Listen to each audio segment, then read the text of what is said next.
Assalamualaikum warahmatullahi wabarakatuh. Bismillahirrahmanirrahim.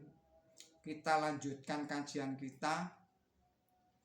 Ini berjudul Siapakah Tokoh Terbesar Sepanjang Masa, diuraikan oleh Simon Aliasir sebagai serial Kristologi Qur'ani.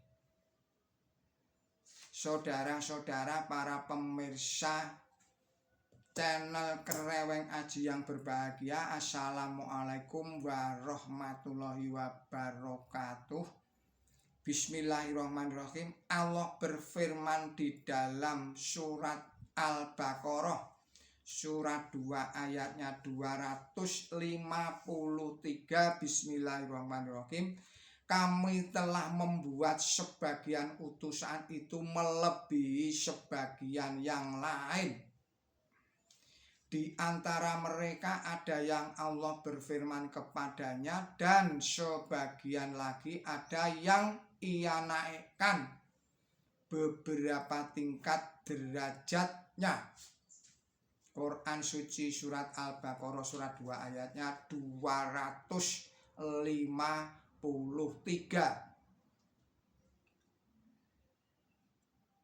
Ayat suci di atas menjelaskan bahwa kebesaran para utusan itu juga bertingkat-tingkat.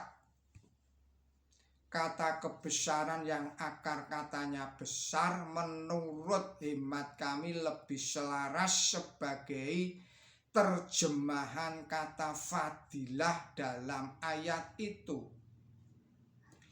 Dalam ayat itu dan ayat sebelumnya disebutkan dua nabi besar Bani Israel, yaitu Nabi Daud alaihissalam dan Nabi Isa bin Maryam alaihissalam. Ini mengisyaratkan keluhuran Nabi suci Muhammad Sallallahu alaihi wasallam.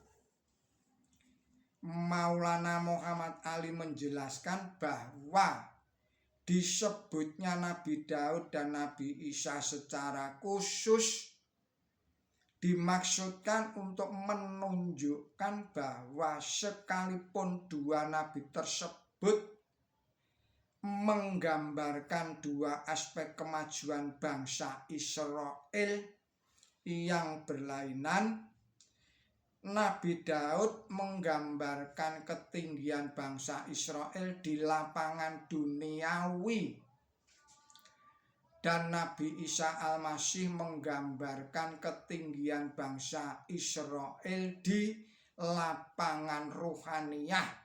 Namun dua-duanya berkata bahwa datangnya Nabi suci Muhammad SAW adalah seperti datangnya Allah sendiri.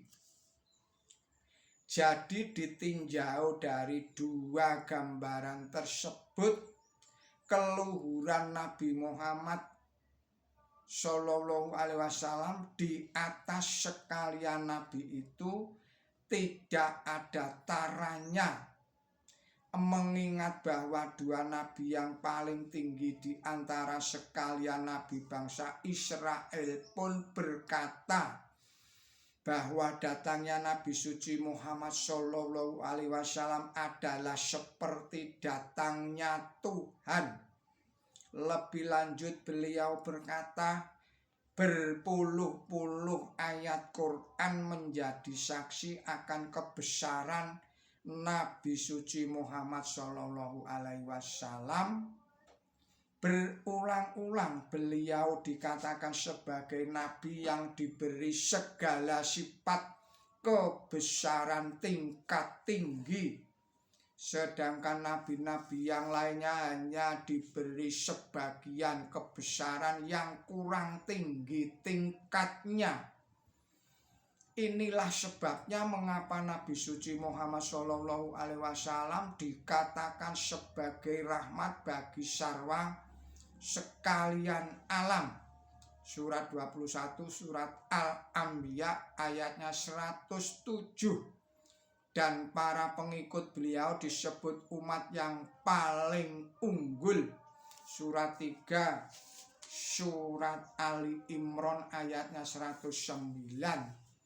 Ini menunjukkan bahwa beliau adalah yang paling besar di antara sekalian nabi.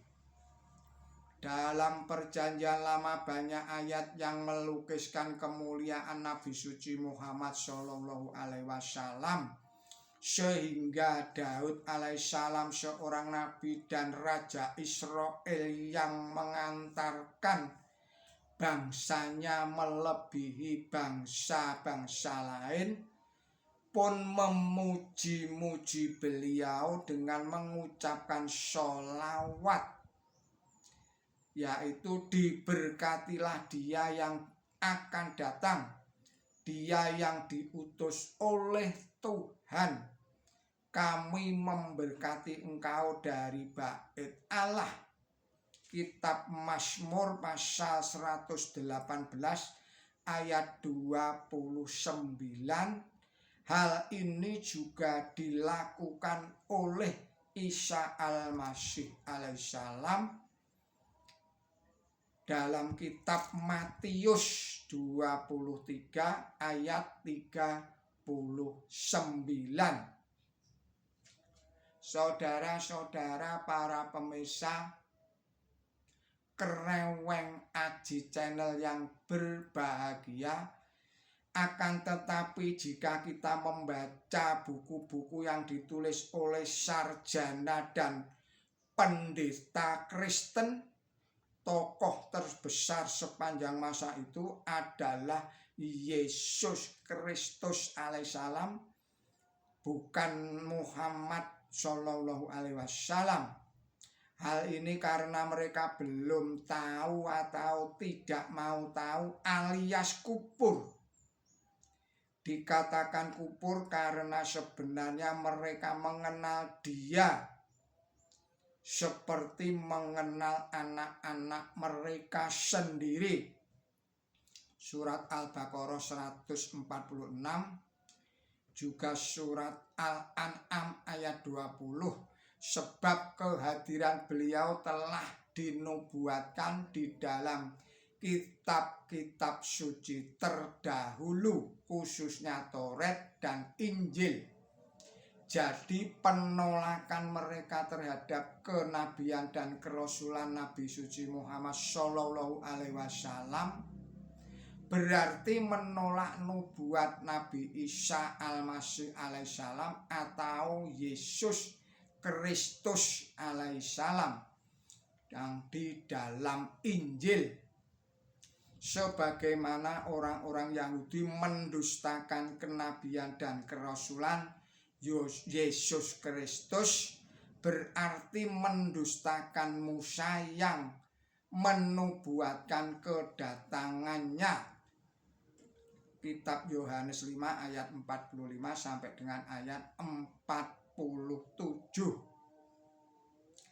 Benarkah Yesus Kristus itu tokoh terbesar sepanjang masa? Apa parameternya? Sejarawan H.G. Wells berkata bahwa kebesaran seorang tokoh dapat diukur berdasarkan apa yang ia tinggalkan untuk bertumbuh, dan apakah ia menggerakkan orang-orang lain untuk mulai memikirkan gagasan-gagasan segar dengan kekuatan yang terus bertahan sepeninggal dia. Wells yang bukan seorang Kristiani mengakui berdasarkan tes ini Yesus Kristus berada di tempat pertama.